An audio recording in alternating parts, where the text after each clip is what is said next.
प्यारे दोस्तों, आज अपना एक नया टॉपिक लेके फिर से हाजिर है जिसका नाम है लिथियम।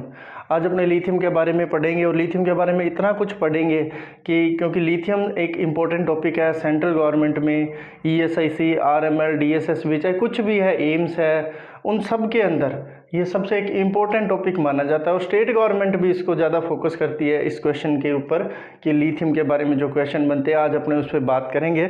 तो प्लीज़ 15 मिनट तक मेरे साथ जुड़े रहिएगा और देखिएगा कि अपने लिथियम कितना कि अच्छी तरीके से पढ़ा है और आपको एक एक चीज़ लिथियम की याद होगी। कोई इंटेलिजेंट या कोई नालायक नहीं होगा, सब इक्वल होंगे इस टॉपिक में। तो अपने स्टार्ट करते हैं लिथियम। तो लिथियम के बारे में सबसे पहले अपने को ये पता होना चाहिए कि लिथियम प्रोफाइलेक्टिक रेंज कितनी होती है। तो नॉर्मल जो लिथियम की प्रोफाइलेक्टिक रेंज होती है वो 0.4 to 0.8 milliequivalent per litre होती है। उसके बाद अगर अपने बात करें नॉर्मल थेराप्यूटिक रेंज क्या होती है, नॉर्मल थेराप्यूटिक रेंज कितनी होती है, तो वो होती है बच्चों 0.8 to 1.2 milliequivalent per litre. कितनी होती है बच्चों? 0.8 to 1.2 milliequivalent per litre होती है। उसके बाद अगर अपने बात करें कि टॉक्सिसिटी कितने पे हो जाती है, तो बच्चों टॉक्सिसिटी कितने पे हो जाती है? मोर देन 1.5 मिली इक्विवेलेंट पर लीटर से अबव क्या हो जाती है? टॉक्सिसिटी हो जाती है किसकी? लिथियम की। तो अपने इस तरह से अब पढ़ रहे हैं लिथियम के बारे में। तो मैंने क्या बोला बच्चों, नॉर्मल लिथियम का प्रोफाइलेक्टिक रेंज कितना है? 0.4 to 0.8 milliequivalent per litre. और जो थेराप्यूटिक रेंज है वो कितनी होती है? 0.8 to 1.2 milliequivalent per litre. और उसके बाद अपने बात करते हैं टॉक्सिसिटी। तो टॉक्सिसिटी आती है मोर देन 1.5 मिली इक्विवेलेंट पर लीटर से। तो अब अपने अगर बात करें कि लिथियम में आगे क्या होता है तो वो अपने देखते हैं। देखो बच्चों,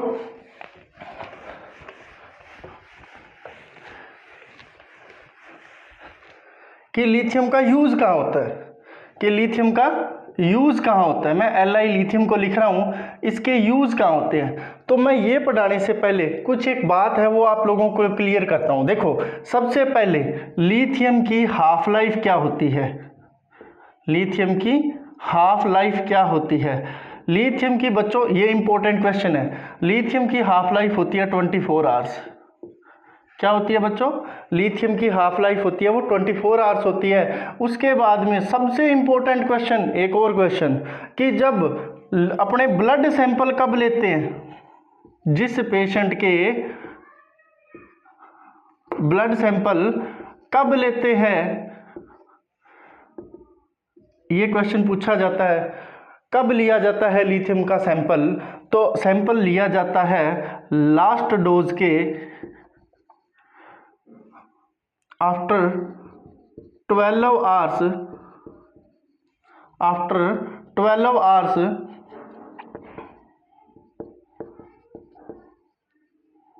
of last dose.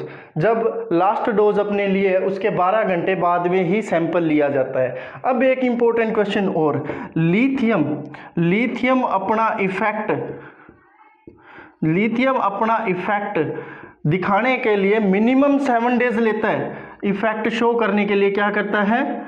Minimum 7 days का टाइम लेता है। कितना टाइम लेता है बच्चों? मिनिमम 7 डेज का टाइम लेता है।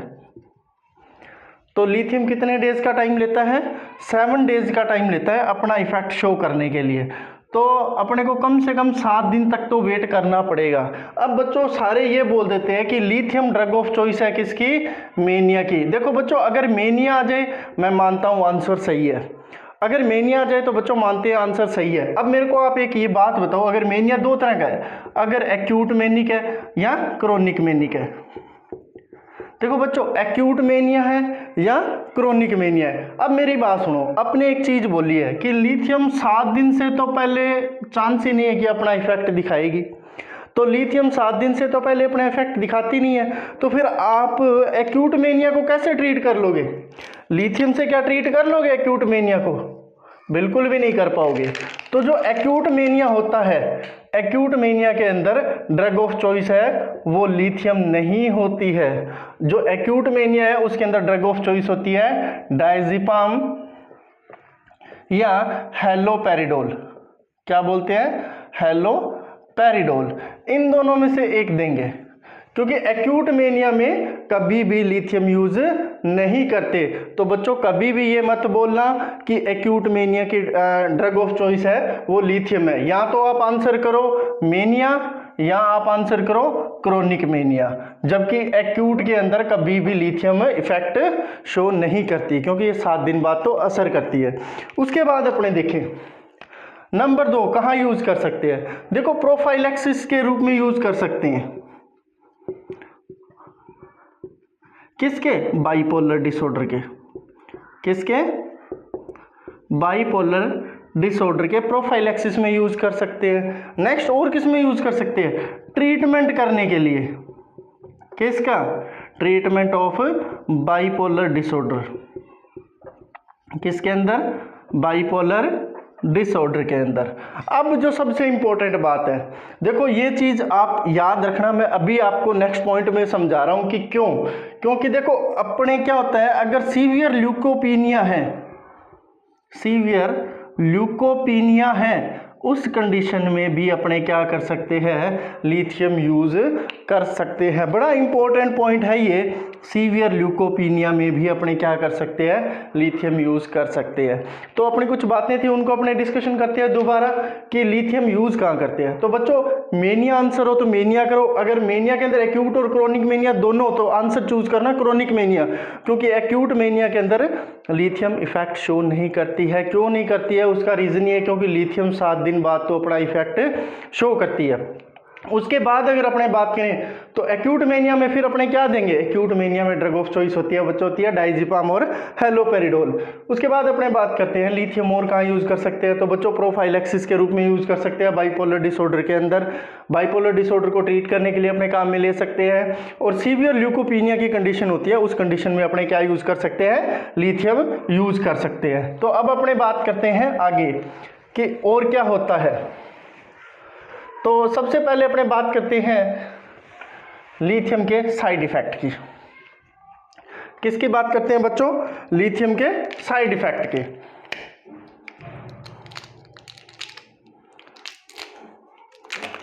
तो बच्चों अपने स्टार्ट करते हैं किसके?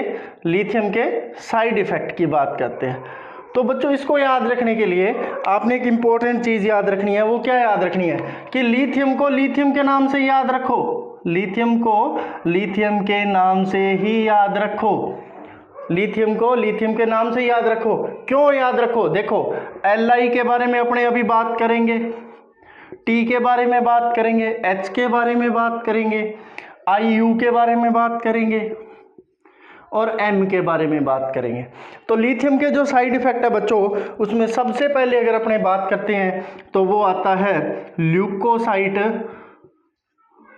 ल्यूकोसाइट क्या करता है? इंक्रीज करता है बच्चों।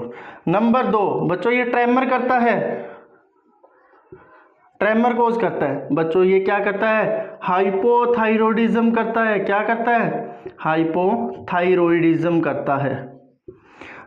उसके बाद में बच्चों ये क्या करता है? इंक्रीज यूरिन आउटपुट करता है लिथियम। क्या करता है? इंक्रीज यूरिन आउटपुट करता है। और लास्ट में क्या होता है? मदर में कॉन्ट्रा इंडिकेटेड होता है। मदर में क्या होता है? कॉन्ट्रा इंडिकेटेड होता है। क्यों होता है? क्यों होता है? क्योंकि ये एक टेरेटोजेनिक ड्रग है। क्या है? टेरेटोजेनिक ड्रग है। अब इसके बारे में अपने बात करते हैं। देखो बच्चों एक बड़ा इंपॉर्टेंट है, ये सारी चीज़ें समझने से पहले एक चीज़ और मैं आपको समझाता हूँ जो आपको पूरा अच्छी तरीके से लिथियम को बता देगा और जो एक्सप्लेन करेगा कि क्या हुआ और अपने ये साइड इफेक्ट आए। अपने एक साइड इफेक्ट के बारे में बात करेंगे कि इस तरह से नहीं अभी इतना बता दिया और छोड़ दिया। तो बच्चों सबसे पहले आपने एक चीज़ याद रखनी है कि लिथियम और सोडियम इनकी कहानी।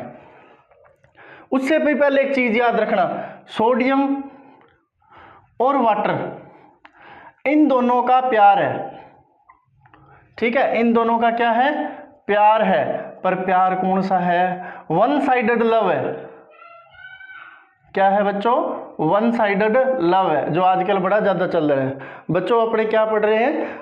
सोडियम और वाटर की कहानी पढ़ रही है। तो सोडियम और वाटर दोनों में क्या है? वन साइडेड क्या है? लव है। जहां सोडियम जाएगा जहां भी सोडियम जाएगा उसके पीछे वाटर पक्का आएगा, जहां भी सोडियम जाएगा उसके पीछे क्या होगा, वाटर पक्का आएगा।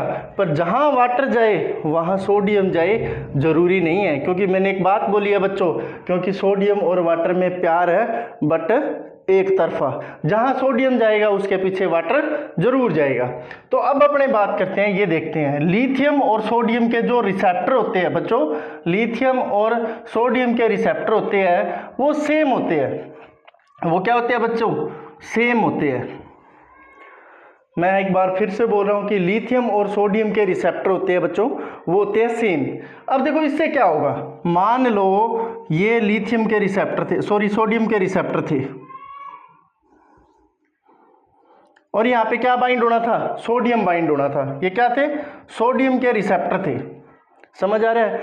तो अब देखो सोडियम के रिसेप्टर थे और यहाँ आके बाइंड क्या हो गया, लिथियम। क्या बाइंड हो गया, लिथियम।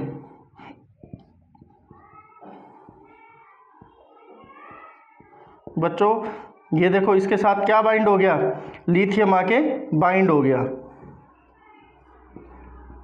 अब देखो जब लिथियम बाइंड हो गया तो आपको एक सबसे बड़ी प्रॉब्लम आएगी, वो क्या हो गया, अब बॉडी के अंदर क्या हो गया, सोडियम क्या हो गया, फ्री हो गया।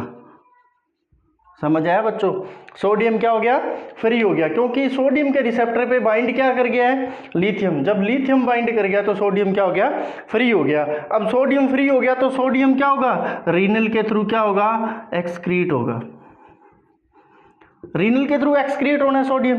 जब सोडियम रीनल के थ्रू एक्सक्रीट होगा तो उस टाइम क्या होगा, वाटर भी इसके साथ में एक्सक्रीट होगा, जिसके कारण क्या हो जाएगा बच्चों, जितना ज़्यादा लिथियम बाइंड करेगा सोडियम उतना ज़्यादा फ्री रहेगा। जब सोडियम फ्री रहेगा तो क्या होगा, रीनल से एक्सक्रीशन में क्या होगा, जब सोडियम निकलेगा तो उसके साथ वाटर आएगा और इससे क्या हो जाएगा बच्चों, इंक्रीज यूरिन आउटपुट।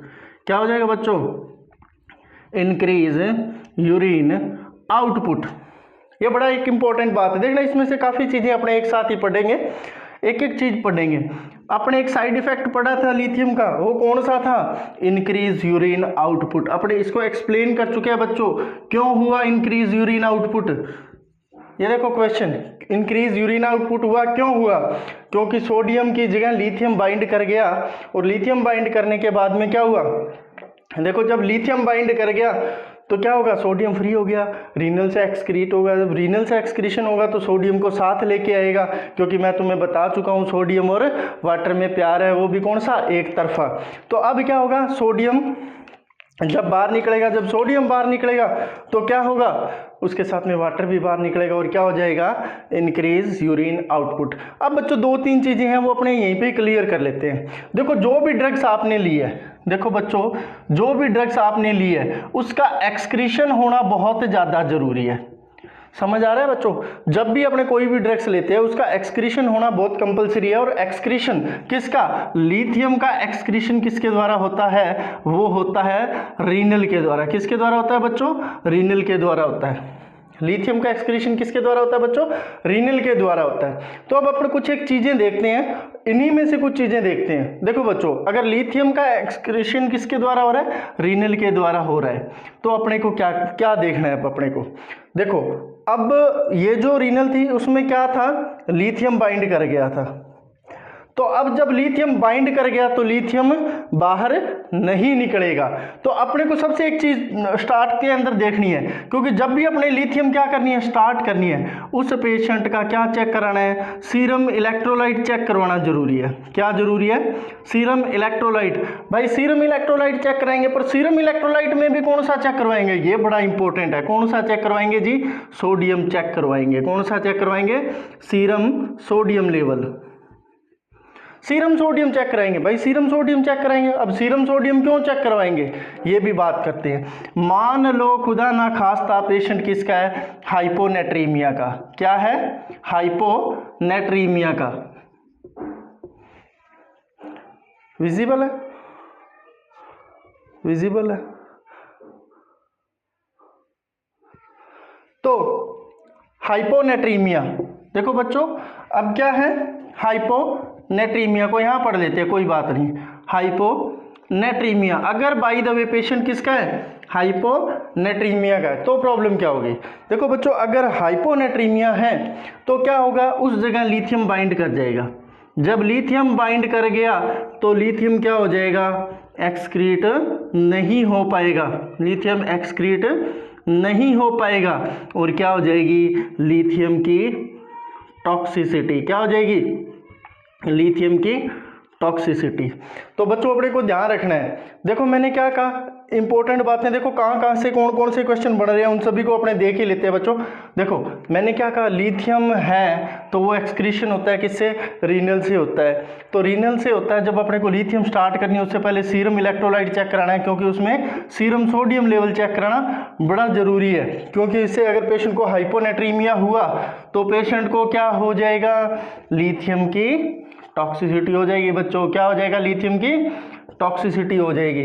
बट अब जो एक चीज और है, देखो रीनल से एक्सक्रीशन हो रहा था, अपने ये चीज देख रहे थे, तो अब अगर रीनल से एक्सक्रीशन हो रहा है तो देने से पहले अपने को क्या करना है, एक बार भाई साहब आपने आरएफटी भी चेक कर लेनी है। क्या कर लेनी है, आरएफटी करना क्या है, कंपलसरी है। अगर किसी पेशेंट को लिथियम स्टार्ट करना है तो उससे पहले अपने को क्या टेस्ट करवाना कंपलसरी है, आरएफटी भी करवानी जरूरी है और सीरम सोडियम लेवल भी करवाना जरूरी है। क्यों जरूरी है, क्योंकि आरएफटी क्योंकि एक्सक्रीशन रीनल के द्वारा होता है और दूसरा सीरम सोडियम अगर लेवल क्या है, कम है, तो क्या हो जाएगा, लिथियम की टॉक्सिसिटी होने के चांसेस पूरे रहते हैं। अब नेक्स्ट अपने बात करते हैं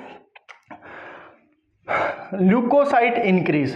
देखो भाई साहब अपने को ये बात पता लग रही है कि ये ल्यूकोसाइट इंक्रीज करता है। जब ल्यूकोसाइट इंक्रीज करता है तो एक चीज अपने को देखनी है, तो अपनी नर्सिंग रिस्पॉन्सिबिलिटी क्या है, अपने को क्या करना है, कंटिन्यूअस पेशेंट को क्या करना है, ऑब्जर्व करना है और सीबीसी मॉनिटर करनी है। क्या मॉनिटर करनी है, सीबीसी। क्यों भाई सीबीसी मॉनिटर करनी है, क्योंकि ल्यूकोसाइट का लेवल क्या हो रहा है, इंक्रीज हो रहा है, क्योंकि ल्यूकोसाइट का लेवल क्या हो रहा है, इंक्रीज हो रहा है। ये चीज समझ आ गई। अब देखो भाई साहब, जब इंक्रीज यूरिन आउटपुट हो रहा है, यूरिन आउटपुट बहुत ज्यादा हो रहा है, तो उसके लिए अपने नर्सिंग रिस्पॉन्सिबिलिटी क्या आ जाएगी बच्चों, नर्सिंग रिस्पॉन्सिबिलिटी क्या हो जाएगी, किसके लिए, मैंने क्या बोला, इस चीज के लिए। किसके लिए, जब यूरिन आउटपुट इंक्रीज हो गया तो पेशेंट के अंदर क्या हो जाएगा, मेंटेन आईवी लाइन। ठीक है, क्यों, या फिर अपने क्या, मेंटेन हाइड्रेशन लेवल। क्या चीज, मेंटेन हाइड्रेशन लेवल। अपने इसी चार्ट में से ही सब कुछ कर लेंगे बच्चों। देखो मेंटेन करेंगे हाइड्रेशन लेवल। क्यों हाइड्रेशन लेवल मेंटेन करेंगे, भाई साहब यूरिन आउटपुट बहुत ज़्यादा हो रहा है। जब यूरिन आउटपुट इंक्रीज हो रहा है तो बॉडी में डिहाइड्रेशन जैसी कंडीशन आ सकती है, तो इसलिए अपने को पहले ही पेशेंट का क्या करना है, मेंटेन करना है हाइड्रेशन लेवल। ये अपने को कंटिन्यूअस मॉनिटर करते हुए चलना है। उसके बाद अगर अपने देखें, देखो बच्चों और भी इसमें कुछ क्वेश्चन बनते हैं, उनको अपने अभी देख लेते हैं साथ साथ में ही।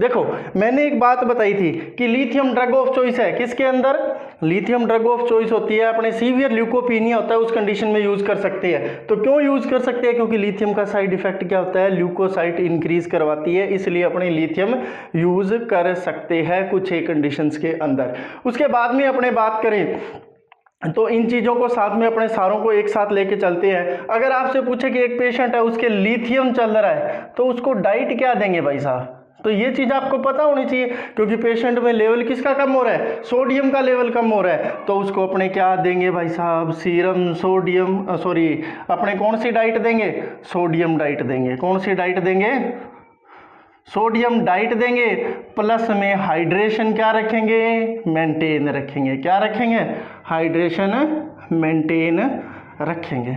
ये चीज हो गई। अब और क्या क्वेश्चन बन सकते हैं भाई साहब, इसके बारे में और भी बात कर लेते हैं। तो और क्या क्या क्वेश्चन बन सकते हैं लिथियम के ऊपर। देखो लिथियम में ये क्वेश्चन आ सकता है कि पेशेंट का कौन सा टेस्ट करवाना चाहिए, तो अपने को आरएफटी करवाना चाहिए, सीबीसी करवानी चाहिए। आरएफटी क्यों करवाना चाहिए मैं बता चुका हूँ, सीरम सोडियम लेवल चेक करवाना चाहिए मैं बता चुका हूँ। अब क्या चीज़ है एक इंपॉर्टेंट, किसके साथ में नहीं देते लिथियम ड्रग, किसके साथ में नहीं देते, अवॉइड विद, देखो भाई साहब डायूरेटिक के साथ नहीं देते। क्यों नहीं देते डायूरेटिक्स के साथ में लिथियम? मैं आपको पहले ही बता चुका हूँ कि अगर आपने डायूरेटिक के साथ लिथियम दे दी तो क्योंकि लिथियम भी यूरिन आउटपुट इंक्रीज करती है और इधर डायूरेटिक भी लिथियम इंक्रीज अपने डायूरेटिक भी यूरिन आउटपुट इंक्रीज करता है, तो फिर पेशेंट तो सारा रात और सारा दिन बाथरूम के चक्कर काटता रहेगा और डिहाइड्रेटेड हो जाएगा पेशेंट, क्योंकि दोनों ही यूरिन आउटपुट इंक्रीज कर रही है। तो एक तो कंडीशन हो गई ये। दूसरा, लिथियम किस कंडीशन में, देखो लिथियम क्या कर देती है, लिथियम नेफ्रोजेनिक क्या कर देती है, नेफ्रोजेनिक डायबिटिक इंसिपिडस क्या कर देती है, डायबिटिक इंसिपिडस कोज कर देती है, इसीलिए तो इंक्रीज यूरिन आउटपुट हुआ है। तो इसलिए इस कंडीशन में भी अपने नहीं देते लिथियम, इस कंडीशन में भी अपने नहीं देते। अगर डायबिटिक इंसिपिडस होता है उस कंडीशन में भी अपने नहीं देते। क्यों नहीं देते, क्योंकि ये भी क्या करेगी, यूरिन आउटपुट को क्या करेगी, इंक्रीज करेगी। तो अब इन सारी बातों को अपने, इतने क्वेश्चन है इसके अंदर, बहुत ज़्यादा क्वेश्चन है, इन सारे क्वेश्चनों को अपने एक एक चीज़ समझा चुके हैं। तो अब इसके बाद में बात करते हैं कि मदर में ये कॉन्ट्रा इंडिकेटेड क्यों होती है। मैंने ये बोला लिथियम मदर में कॉन्ट्रा इंडिकेटेड होती है। लास्ट पॉइंट अपने इसमें ये पढ़ रहे हैं, मदर में कॉन्ट्रा इंडिकेटेड होती है, तो वो क्यों होती है उसके बारे में अपने बात करते हैं। तो सबसे पहले अपने बात करते हैं, क्या बात करें कि लिथियम मदर में क्या होती है,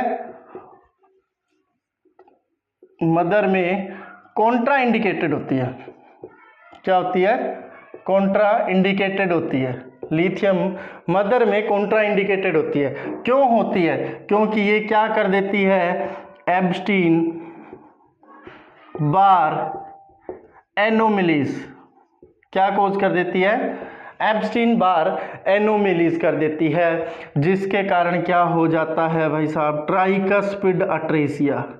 क्या हो जाता है, ट्राइकस्पिड अट्रेसिया। क्या हो जाता है, ट्राइकस्पिड अट्रेसिया। ये अपने आगे टाइम आने पे पढ़ेंगे।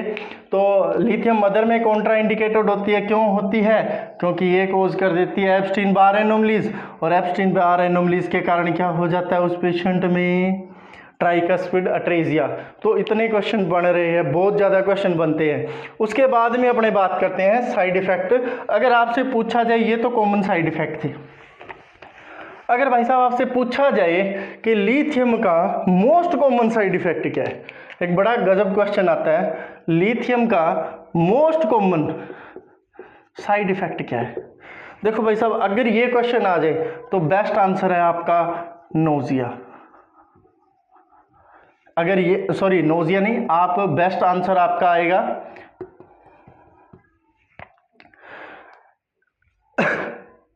नोजिया वोमिटिंग,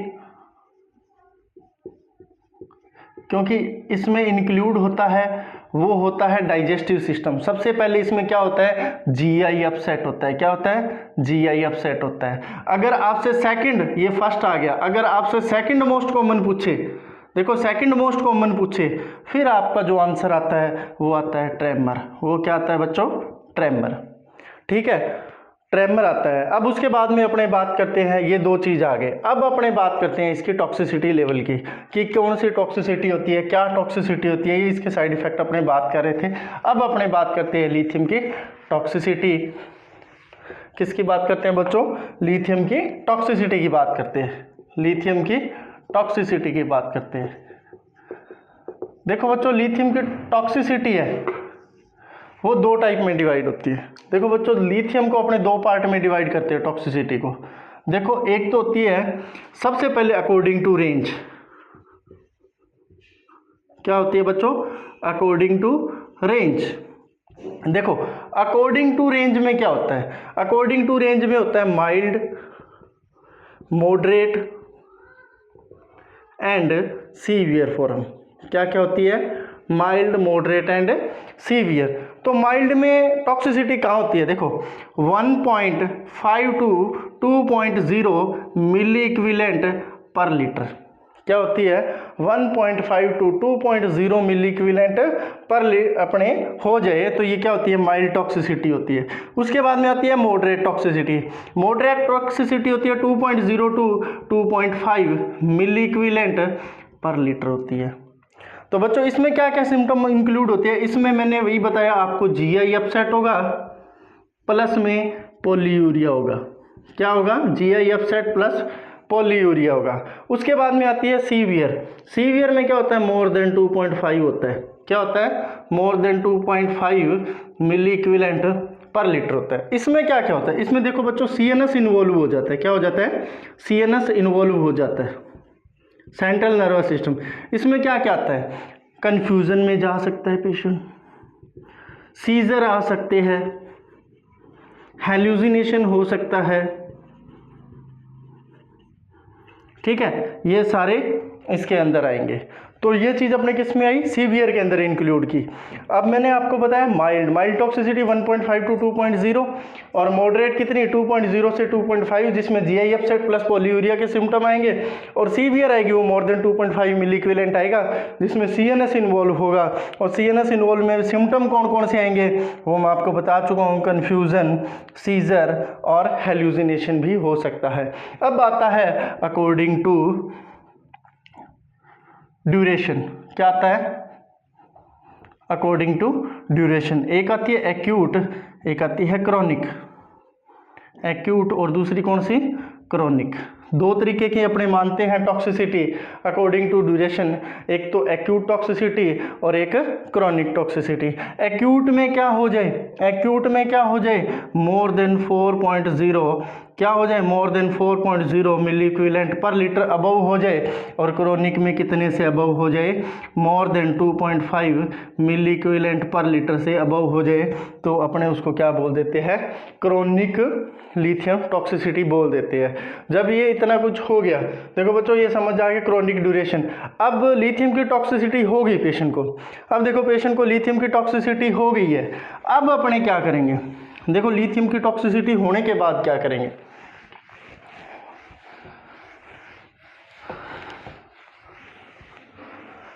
देखो बच्चों अगर लिथियम की टॉक्सिसिटी हुई,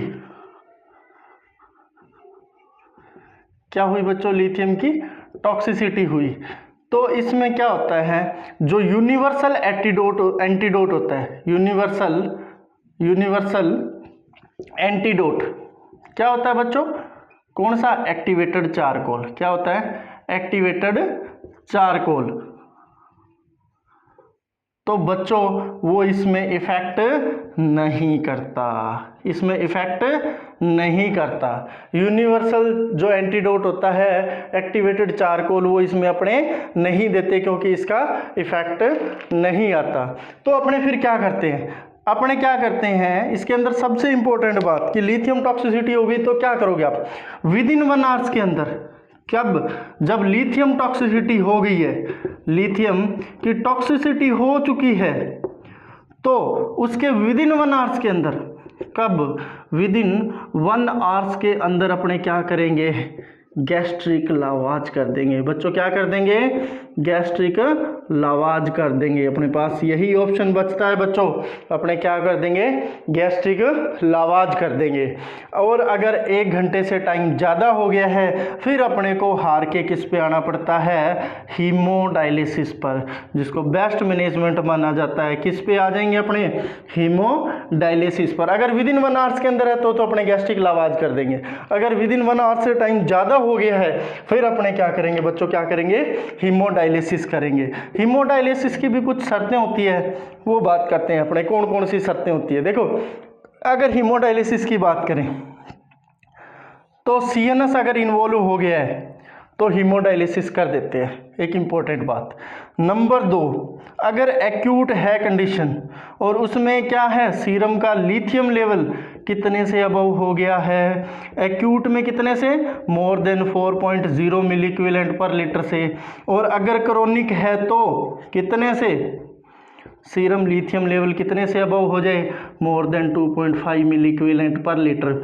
और अब एक इम्पॉर्टेंट बात, कुछ एक कंडीशन ऐसी होती है जिनमें ये चीज़ें देखने की ज़रूरत नहीं होती है। फॉर एग्जांपल अगर पेशेंट को सीजर आने लग गया, यानी कि वही CNS वाली, और पेशेंट को क्या हो गया है?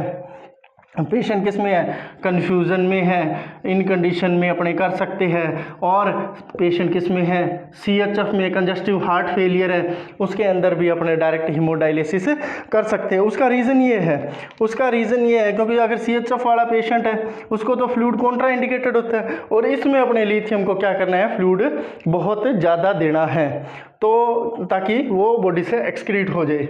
तो इसमें अपने इसलिए अपने क्या करते हैं, हीमोडायलिसिस ही करते हैं। CHF का होता है तो अपने क्या कर देते हैं, हीमोडायलिसिस कर देते हैं। उसके बाद में अगर अपने बात करें,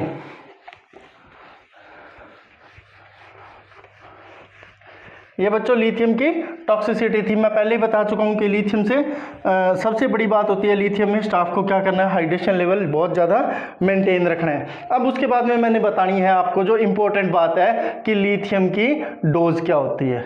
देखो बच्चों, लिथियम की नॉर्मल डोज कितनी होती है, वो 300 से 2700 mg तक अपने वेराई करती है, ठीक है। और ये जो ड्रग डोज है वो डिपेंड करती है थेराप्यूटिक डोज